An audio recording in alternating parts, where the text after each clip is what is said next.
आरएसवीआई info capsule पर ये है आरएसवीआई न्यूज अपडेट्स। आइए सुनते हैं देश विदेश की प्रमुख खबरें और सबसे पहले अंतर्राष्ट्रीय खबरें। हाउती विद्रोहियों ने 113 अपाहिज कैदियों को रिहा किया, बताया सकारात्मक निर्णय। यमन के हाउती विद्रोहियों ने 113 कैदियों को रिहा कर दिया है। विरोधी गुट के ये लोग लंबे समय से हाउती में कैद थे। हाउती ने इन लोगों को अंतर्राष्ट्रीय रेड क्रॉस को सौंपा है। रेड क्रॉस ने इन लोगों की रिहाई को पूर्व में हुए समझौते के अनुरूप हाउती का सकारात्मक निर्णय बताया है। जिन लोगों को रिहा किया गया है उनमें ज्यादातर वृद्ध, बीमार और अपाहिज हैं। मुठभेड़ में पाकिस्तानी सेना ने मार गिराए टीटीपी के 5 आतंकी, कैप्टन समेत 2 सैनिकों की मौत। पाकिस्तान के खैबर पख्तूनवा प्रांत में एक सैन्य अभियान में 5 आतंकी मारे गए। मुठभेड़ में एक कैप्टन समेत पाकिस्तानी सेना के 2 सैनिकों की भी जान गई। इस प्रांत में द्राजिंदा से डेरा इस्माइल खान जा रही बस को तहरीके तालिबान पाकिस्तान के आतंकियों ने जला दिया और यात्रियों को प्रताड़ित किया। अगले महीने स्विट्जरलैंड में होने वाली है शांति शिखर सम्मेलन। राष्ट्रपति जेलेंस्की ने की बाइडेन और शी से बैठक में शामिल होने की अपील। राष्ट्रपति व्लादिमीर जेलेंस्की ने अमेरिकी राष्ट्रपति जो बाइडेन और चीनी नेता शी जिनपिंग से अगले महीने होने वाले शांति शिखर सम्मेलन में भाग लेने की अपील की। रूस के लगातार हमलों को रोकने के लिए यूक्रेन संघर्ष कर रहा है। यूक्रेन को उम्मीद है कि अगले महीने स्विट्जरलैंड में कीव के नेतृत्व वाली वार्ता में अधिक से अधिक देशों की मेजबानी की जाएगी। इस बैठक का उद्देश्य युद्ध रोकने के तरीके पर वैश्विक राय को एकजुट करना और रूसी राष्ट्रपति व्लादिमीर पुतिन पर दबाव बनाना है। बैठक में पुतिन को आमंत्रित नहीं किया गया है। हमने तेल अवीव पर किया बड़ा मिसाइल हमला, हमास के आर्म्ड विंग का बड़ा दावा। इजराइल और हमास के बीच कई महीनों से जंग छिड़ी हुई है।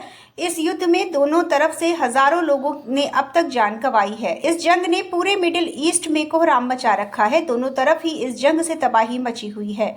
हमास की तरफ से शुरू हुई इस जंग को अब इजरायली सेना ने अपना मिशन बना लिया है और हमास के ठिकानों को तबाह करने की कसम खा ली है। इस बीच खबर है कि हमास ने एक बार फिर तेल अवीव पर बड़ा मिसाइल हमला किया है।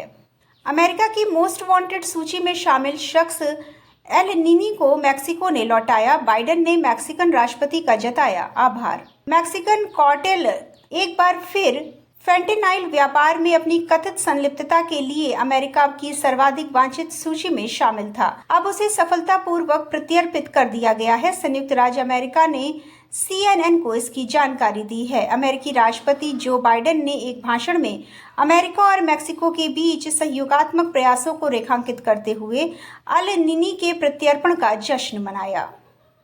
ब्रिटेन में अनिवार्य राष्ट्रीय सेवा नियम लागू करने की तैयारी में ऋषि सुनक। 18 साल के युवाओं की ब्रिटिश आर्मी में भर्ती होगी जरूरी। ब्रिटेन में 4 जुलाई को आम चुनाव होंगे। प्रधानमंत्री ऋषि सुनक ने घोषणा की है कि अगर कंजर्वेटिव पार्टी फिर से जीत कर आई तो वो अनिवार्य राष्ट्रीय सेवा नियम लाएगी। इसमें युवाओं को 18 वर्ष के होने पर 1 वर्ष के लिए पूर्णकालिक सैन्य नियुक्ति का विकल्प दिया जाएगा या 1 साल के लिए महीने के 1 सप्ताहांत में वॉलंटियर सेवा देनी पड़ेगी। राष्ट्रीय सेवा के लिए युवाओं को या तो पूर्णकालिक सैन्य में शामिल होना होगा या सामुदायिक सेवा में महीने में 1 सप्ताहांत स्वयं सेवा देनी होगी। ये थी प्रमुख अंतर्राष्ट्रीय खबरें। आइए जुड़ते हैं अब देश के साथ और सुनते हैं राष्ट्रीय खबरें।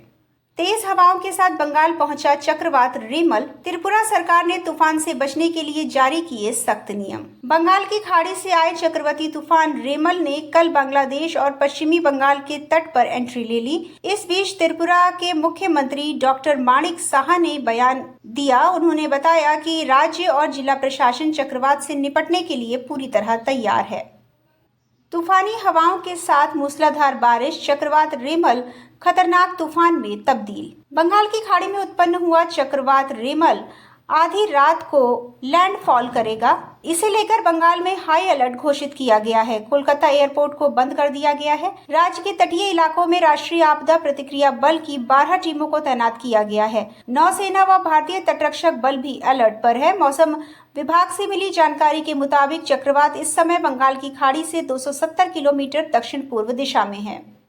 तंबाकू, गुटखा और पान मसाला पर तेलंगाना सरकार का चला हंटर, 1 साल के लिए लगाया प्रतिबंध। तेलंगाना की रेवंत रेड्डी सरकार ने राज्य में तंबाकू और निकोटीन युक्त गुटखा या पान मसाला के निर्माण और बिक्री पर बैन लगा दिया है। सरकार ने आदेश में कहा है कि तंबाकू उत्पादों की बिक्री, भंडारण, वितरण पर 1 साल के लिए रोक रहेगी। ये पाबंदी 24 मई 2024 से प्रभावी होगी।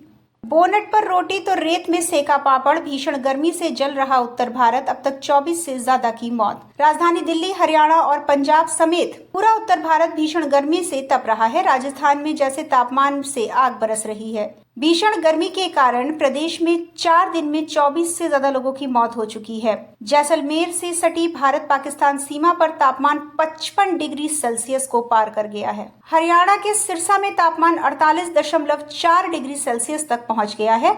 पंजाब में फरीदकोट सबसे गर्म रहा, जहां तापमान 47.4 डिग्री सेल्सियस दर्ज किया गया।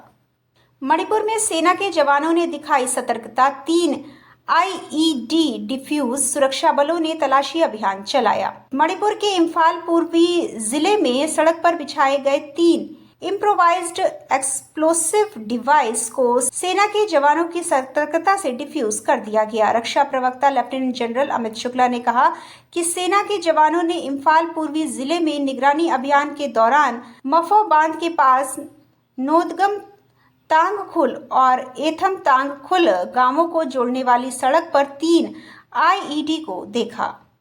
सेना प्रमुख जनरल पांडे का कार्यकाल 1 महीने के लिए बढ़ाया गया, अब 30 जून को होंगे रिटायर। सेना प्रमुख जनरल मनोज पांडे के कार्यकाल को 1 महीने के लिए बढ़ा दिया गया है। कैबिनेट की नियुक्ति समिति ने जनरल पांडे की सेवा विस्तार को मंजूरी दे दी है। विस्तार के बाद जनरल पांडे 30 जून तक सेना के अध्यक्ष रहेंगे। गौरतलब है कि पांडे 31 मई को सेवानिवृत्त होने वाले थे, लेकिन इससे पहले उन्हें सेवा विस्तार दे दिया गया है। आइए जुड़ते हैं अब खेलों के साथ और सुनते हैं खेल जगत से जुड़ी मुख्य खबरें। विराट कोहली, धोनी, गिल, प्रीति जिंटा के साथ हो गया धोखा, पानी में बह गए 51.90 करोड़ रुपए।